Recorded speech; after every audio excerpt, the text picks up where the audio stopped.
भक्तजनों, आज हम आपको सोम प्रदोष व्रत कथा सुनाने जा रहे हैं।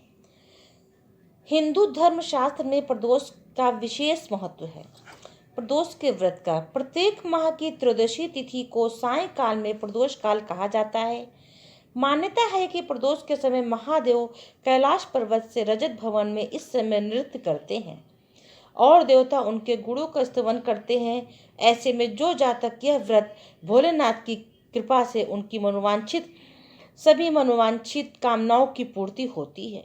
सोमवार के दिन पड़ने वाले प्रदोष को सोम प्रदोष व्रत कहते हैं। मान्यता है कि इस दिन भोलेनाथ की पूजा करने से जातकों के सारे पाप नष्ट हो जाते हैं। प्रदोष व्रत की कथा पौराणिक कथा के अनुसार एक नगर में एक ब्राह्मणी रहती थी। उनके पति का स्वर्गवास हो गया था। उसका अब कोई आश्रयदाता नहीं था, इसीलिए प्रातः होती हुए अपने पुत्र के साथ भीख मांगने निकल जाती थी। भिक्षाटन से भी यह स्वयं पुत्र का पेट पालती थी। एक दिन ब्राह्मणी घर लौट रही थी। उसे एक लड़का घायल अवस्था में करहाता हुआ मिला। ब्राह्मणी दयावश उसे अपने घर ले आई। वह लड़की विधुर राजकुमार था। शत्रु सैनिकों ने उनके राज्य पर आक्रमण कर उसके पिता को बंदी बना लिया था और वह राज्य पर नियंत्रण कर लिया था, इसीलिए इधर उधर भटक रहा था। राजकुमार ब्राह्मण पुत्र के साथ ब्राह्मणी के घर रहने लगे। तभी एक दिन अंशुमती नाम की एक गंधर्व कन्या ने राजकुमार को देखा। वह उस पर मोहित हो गई।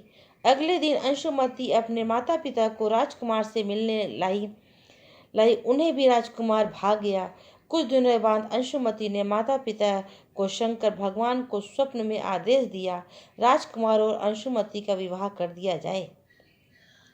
उन्होंने वैसा ही किया। ब्राह्मणी प्रदोष व्रत करती थी।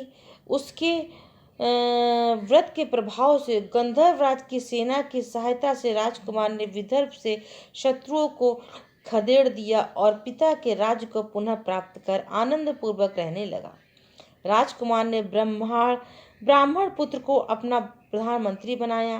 ब्राह्मणी के प्रदोष व्रत के महत्व से जैसे राजकुमार को ब्राह्मण पुत्र के दिन फिरे, वैसे ही शंकर भगवान अपने दूसरे भक्तों को भी दिन फेरते रहे। अंततः सोम प्रदोष का व्रत करने वाले सभी भक्तों को यह कथा अवश्य सुननी चाहिए। सोम प्रदोष व्रत के दिन भोलेनाथ का अभिषेक, रुद्राभिषेक और श्रृंगार का विशेष महत्व है।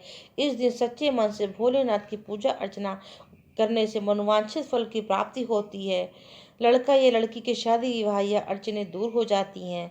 संसार की इच्छा रखने वाले लोगों को इस दिन पंचामृत से महादेव का अभिषेक करना चाहिए, पंचामृत से अभिषेक करना चाहिए। वहीं ऐसे जातक जिन्हें से लक्ष्मी प्राप्ति, करियर की सफलता की कामना हो, उन्हें दूध से अभिषेक करने और शिवलिंग पर फूलों की माला अर्पित करनी चाहिए। इससे भोलेनाथ अत्यंत प्रसन्न होते हैं। भोले बाबा आप सबकी रक्षा करें और आप सब पर उनकी कृपा दृष्टि बनी रहे। ओम नमः शिवाय। जय भोलेनाथ।